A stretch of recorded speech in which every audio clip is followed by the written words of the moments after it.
Assalamualaikum warahmatullahi wabarakatuh. Sampurasun wargi Jawa Barat. Perkenalkan, nama saya Nur Aulia Rahmanisa.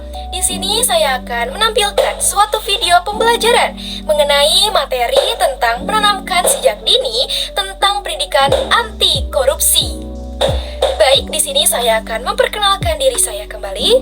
Saya Nur Aulia Rahmanisa, berasal dari SMA Negeri 1 Cileunyi, Kabupaten Bandung, yang dimana pada saat ini saya tengah menduduki bangku di kelas 11 SMA. Saya merupakan siswa yang sangat aktif di sekolah. Bisa dibuktikan dengan kontribusi saya di dalam organisasi maupun kontribusi saya di dalam kelas. Selain itu juga, saya merupakan siswa yang sangat aktif di luar sekolah dengan mengikuti banyak kegiatan organisasi dan perlombaan untuk meraih prestasi. Lalu, topik apa saja yang akan dibahas pada video pembelajaran kali ini?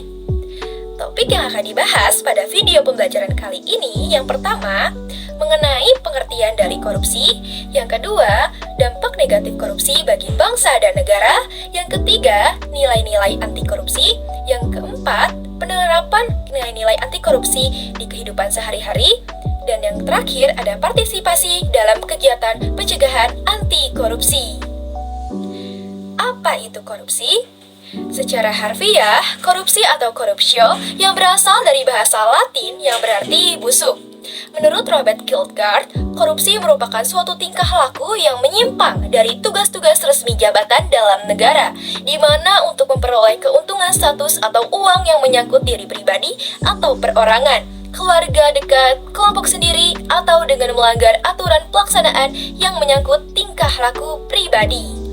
Sementara itu, menurut Kamus Besar Bahasa Indonesia, korupsi adalah penyelewengan atau penyalahgunaan uang negara yang termasuk perusahaan, organisasi, yayasan, dan sebagainya untuk keuntungan pribadi ataupun keuntungan orang lain. Lalu di sini ada dampak negatif korupsi bagi bangsa dan negara. Dampak negatif korupsi bagi bangsa dan negara dibagi menjadi 6. Yang pertama, dampak pada kesejahteraan umum negara. Yang kedua, dampak pada demokrasi di Indonesia. Yang ketiga, dampak dalam menghambat investasi dan pertumbuhan ekonomi di Indonesia. Yang keempat, korupsi dapat melemahkan kapasitas dan kemampuan pemerintah dalam menjalankan program pembangunan. Yang kelima, korupsi berdampak pada penurunan kualitas moral dan akhlak. Yang keenam, korupsi pada ekonomi, yang dimana korupsi juga mempersulit pembangunan ekonomi dan mengurangi kualitas pelayanan pemerintahan di Indonesia. Lalu ada nilai-nilai anti korupsi yang harus kalian ketahui loh. Apa sih? Ya, di sini yang pertama ada nilai kejujuran. Jujur merupakan suatu sikap lurus hati, tidak berbohong, tidak curang, dan tulus ikhlas. Seorang dengan nilai kejujuran di hatinya tidak akan pernah korupsi karena mereka tahu tindakan tersebut adalah bentuk kebohongan dan kejahatan. Yang kedua, ada nilai integritas. Integritas adalah bertindak dengan cara yang konsisten dengan apa yang dikatakan. Nilai integritas merupakan kesatuan antara pola pikir, perasaan, ucapan, dan perilaku yang selaras dengan hati nurani dan norma yang berlaku. Terdapat 9 nilai integritas dan juga dikenal sebagai nilai anti korupsi yang dikemukakan oleh KPK, yaitu sebagai berikut. Yang pertama ada jujur, yang artinya lurus hati, tidak berbohong, tidak curang.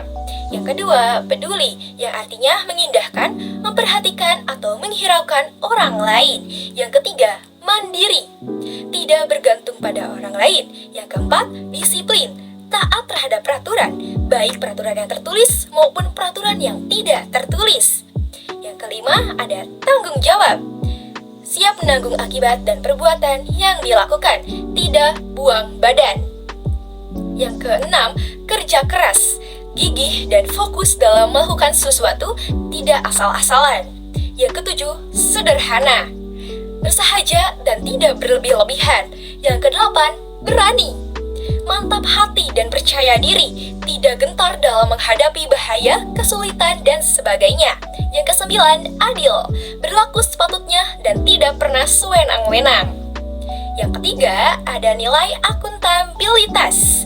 Akuntabilitas adalah kewajiban pertanggungjawaban yang harus dicapai. Akuntabilitas merujuk pada kewajiban setiap individu, kelompok, atau intuisi untuk memenuhi tanggung jawab yang menjadi amanahnya. Indikator dasar akuntabilitas ada sebagai berikut, yaitu ada kepemimpinan, transparansi, integritas, tanggung jawab, keadilan, kepercayaan, keseimbangan, kejelasan, dan konsistensi. Lalu ada penerapan nilai-nilai anti korupsi dalam kehidupan sehari-hari. Contoh dari kegiatan anti korupsi pada sehari-hari yaitu melakukan pekerjaan yang seharusnya diselesaikan. Jadi kita tidak menunda-nunda pekerjaan tersebut. Jika kita ditugaskan hari itu, maka kita harus mengerjakannya hari itu juga.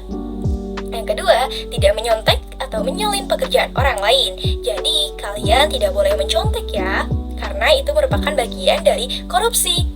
Yang ketiga, tidak memanipulasi data dan fakta pada suatu pekerjaan. Yang keempat, bersikap arif dan bijaksana dalam mengambil keputusan. Lalu di sini ada partisipasi dalam kegiatan pencegahan anti korupsi.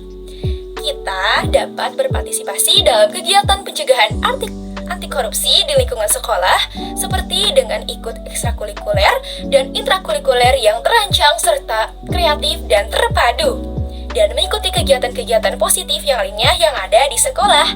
Di lingkungan masyarakat, kita dapat mengikuti seminar, diskusi, maupun dialog mengenai pencegahan korupsi di Indonesia ini. Dengan itu, dapat membantu kita untuk tercegah menjerumus masuk ke dalam tindakan korupsi tersebut.